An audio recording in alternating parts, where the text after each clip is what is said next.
Inside Huntsville with Brenda Martin, a conversation with department heads at City Hall on streets, ball fields, public safety, and more. And also with our community partners that add economic security, support education, and enhance the city's quality of life. Hello, I'm Brenda Martin with Inside Huntsville. Thanks for joining me today. I'm here on site at Big Spring East, where we have activities such as Jazz in the Park and Movies in the Park. We have also renovated Big Spring West, where we will hold Panoply and other activities. And we have John Hamilton here with us, who is our city administrator, who will give us the details of the renovation. John, as city administrator, you are responsible for all of the city projects. The Big Spring Park renovation was a big one. It started sometime back in the fall of 2016. Why was it necessary to renovate the park? So there was a number of things that we were working on. One is, and the most important reason, is because the wall that was there was actually collapsing in certain places into the water. It really was not designed to accomplish what it was trying to do. And so we had places where the mortar was coming loose and the wall had actually collapsed in, and it was not in a condition where it could be repaired in place. Mm-hmm. So what the engineers took a look at is, what is the solution to that problem? And it really was to build a new wall in front of the old wall. So what you've got, and when you look at the new wall that's out here, it actually was built on a new foundation in front of the old wall, and the old wall is now just encapsulated in the dirt and gravel behind it. One of the most important facts about this project is the fact that many of the city departments work together. They were. So I have, as you mentioned, as a city administrator, I have the opportunity to supervise a number of those. And really, you had the city engineer, her and her staff led this project, did the project management piece of it. But you had general services who let contracts and managed a lot of the infrastructure. So the new park has a lot more electrical infrastructure in it to support events. And general services really led that effort, as well as what you saw with the movement and the redesign of the gazebo was a general services piece of this project. You had Public Works came in and did virtually all of the dirt work, brought in a lot of the gravel, and did a lot of the concrete work, some of the sidewalks and things. Mm-hmm. And then you've got landscape management that laid the sod and is doing all the landscaping, the new trees and all those kind of things. And so you got a number of departments all coming together to get this project done. And there were certain components of it that needed to be contracted out. There's some capabilities that our city departments don't have, and it's better suited to send it out to private industry. And so you also brought in the private partners to make this project come together. Speak to the cost savings here. So what was actually contracted out probably when we finally finished is about $2 million or so. Had it not been for the ability to bring in Public Works and things, our estimate is that project probably would cost $4 million. Oh, but you probably have cut in half the cost of this project, maybe more. Those are some numbers we may never really know exactly, but there's significant savings we know from having Public Works and Landscape and General Services take on a lot of these projects. There's been some obvious major improvements. Let's talk a little bit about them. First of all, the green space. Did we increase the green space?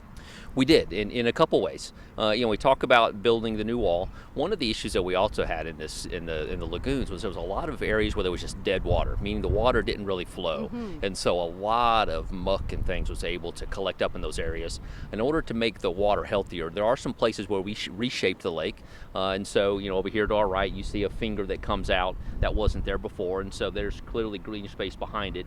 The purpose of that was really to get the water to flow the right way, to stay much clearer and much cleaner and healthier for the fish and the birds and any humans that may come in contact with it. And there was a couple other places around the lakes where we had a similar type thing. So you do have some places where the walls moved out a little bit to reshape and make the water work better. The second thing is in the old design, there were a lot of places where there was fairly steep slopes going down to the wall. So one is with a lot of erosion problems that contributed to the unhealthy environment of the lake as more and more dirt would get washed in there anytime it rained. Okay. But as we brought the wall up a little bit taller and were able to level that ground out, so not only is there expanded green space, but it's now level, so it's much more usable. And so that was one of the things as we talked to people about what needed to happen in the park. I highlight the fact that we have to rebuild the wall really for safety reasons, but also is about bringing in things that make it more usable for events. And so I know we're all looking forward to Panoply here in a couple weeks.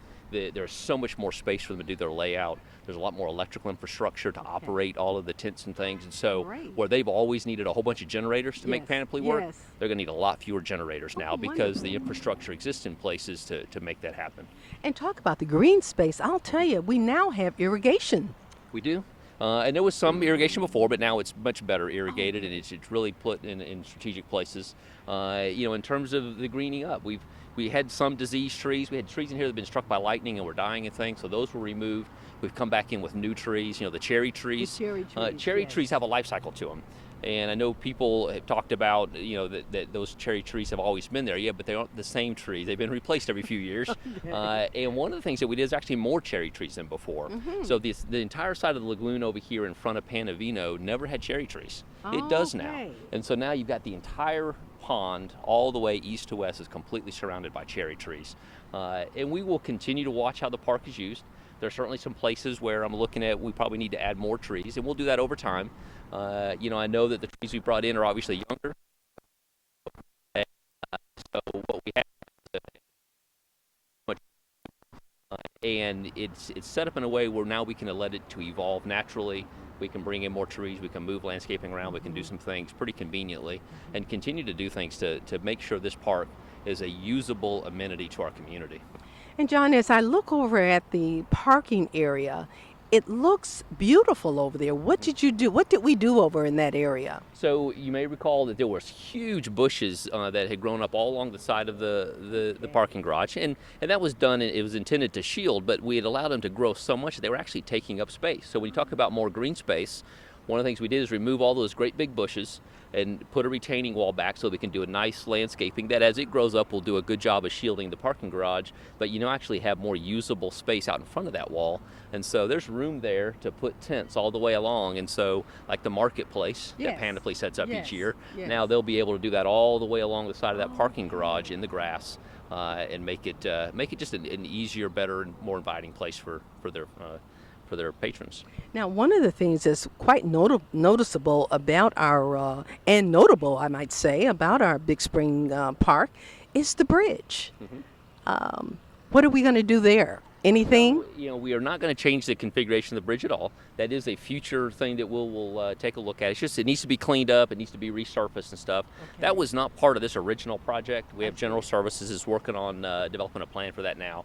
And I think later this year you'll see them come in and do some things to clean that up some. What's going on in the plaza in front of Cozy Cow?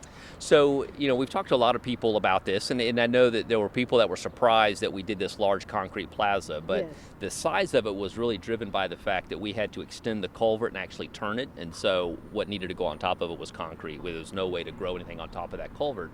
And so we did it in a way that's shaped to fit the rest of the design of the park. But that is going to be a great area for people to come in, bring a bag lunch, bring lunch out of Cozy Cow, or take out from Panavino. We will soon be installing some large, as in like 5 foot wide, potted trees. Trees that will provide a lot of shade, and also benches and things that go in around it. The thing that we like about doing that versus trying to plant the tree, cut holes in the concrete and plant them there. One is with the culvert, there's some spaces where you just couldn't do that.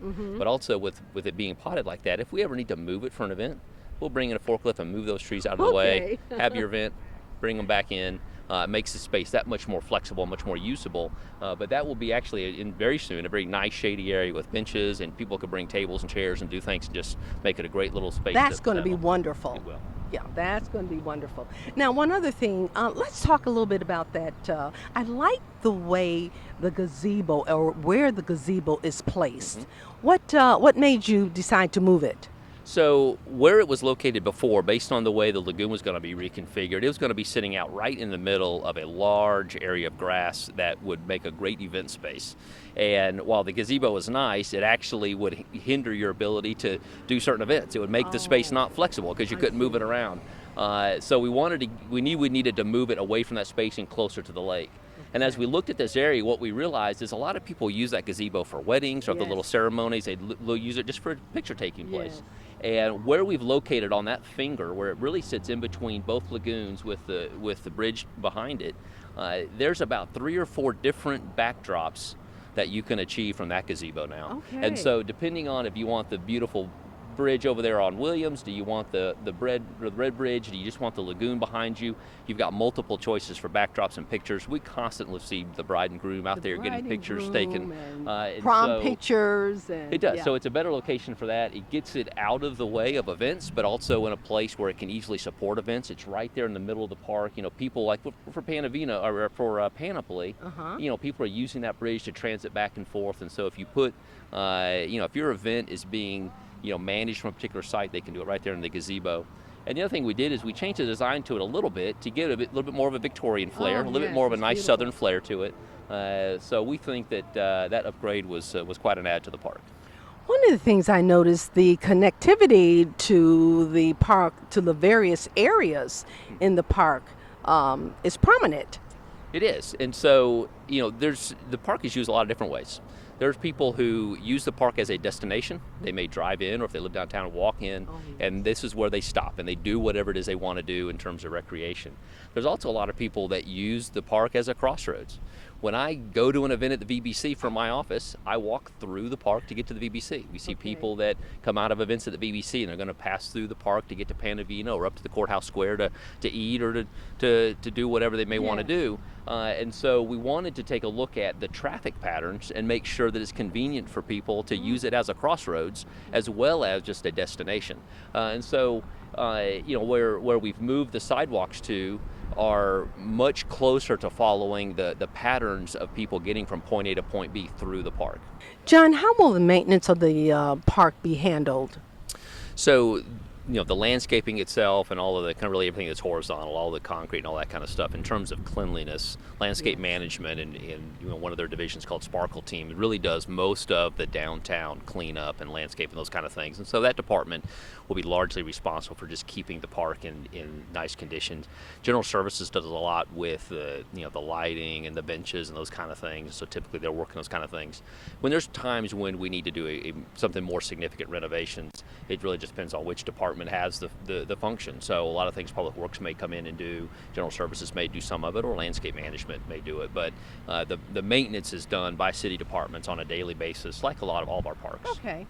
Now, and talk about lighting. Speak to the lighting of the park. So there were a lot of portions of this park that were just dark at night, and there were a few street lights here and there, but what we've done is actually, you know, copying the design of the lighting systems for all of our downtown streetscape, and so we've brought those same design elements into the park, and so now we have street lights that are along all of the paths and everything. And so if you come out here at night, this park is lit up much better than it ever was, and so you're seeing more people out here using it at night. It's a safer environment, it's a more comfortable environment, and it really makes this park available to the community for a lot more hours per day because of the extra lighting. Sure. Of course, we know that the park is used for many uses, and one of the big things that we're going to be seeing coming up pretty soon is Panoply. Panoply will be the last weekend of April, and they will utilize this area, and they will be, I'm sure, very excited about it. Speak to that. So yeah, first of all, we're always excited to have Panoply come in. That is a huge event. It's been here for so long, and it's just such an iconic event for our community. But it's probably the largest event that occurs in the park every single year, and the one that's most logistically demanding on the park. And so as we went through a lot of the design process and really looking at some of the stuff that you may not notice, like the electrical infrastructure I've talked about, we use Panoply as an example. You know, really, if we can accommodate Panoply, if we can make that large of a function go smoothly, efficiently, effectively, then almost anything else someone might contemplate doing in the park will work. And so we used the stresses and the rigor of running Panoply to really inform a lot of the design elements that are in the park now. Is there anything else that we hadn't talked about that you'd like to share with us about this beautiful renovated park? So one of the things that happens in the park every single year that's a really important event for the Museum of Art, and it's just a great thing that's been added to our community recently, is the ice skating rink. And so the area behind the museum that both serves throughout the spring and summer and fall as a concert venue, also then in the wintertime serves as an ice skating rink. And so we had to take some special thought process to how we make sure both of those things are accommodated.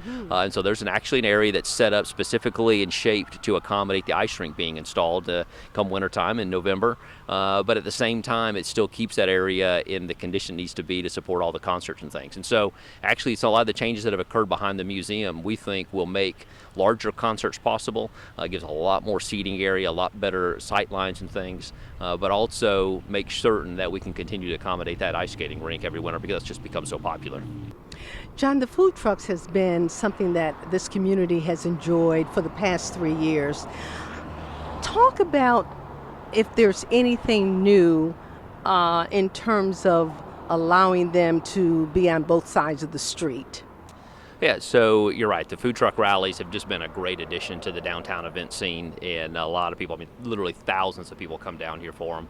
One of the challenges with a food truck is it's got to come prepared to operate itself. And so that means generators that are putting off fumes and making noise. And so while people come and enjoy it, that's probably the one negative that you get out of a food truck rally sometimes, just the noise and the smells and things. So one of the things that we did, we've talked about adding electrical infrastructure to the park, and there's certainly the normal plugs that you think of to charge your iPhone behind the benches and at the base of some of the lights and things. The other thing that we did, and we've done it on both sides of Church Street, is these boxes that you see here actually have the connections needed to accommodate food trucks or other similar events. So when there's an event planned where we're going to bring in trucks or whatever on the road, you can pop that lid off, and we actually have a bollard that attaches to it that has all of the plugs and things that are necessary. And we have this on both sides. So you remember a year or so ago we renovated Big Spring Park East, did the same thing on that side. Yes. And so oftentimes Church Street serves as a part of the park.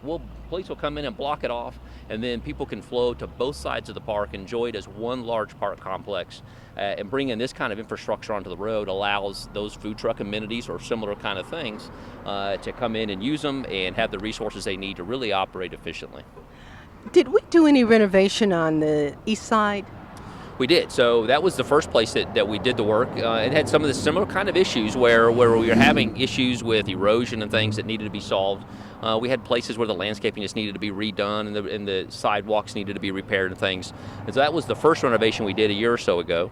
And then we popped over to this side as the second phase. Isn't it wonderful to live in a place like Huntsville where we can work and play and have a great quality of life? I'm Brenda Martin. Have a great day.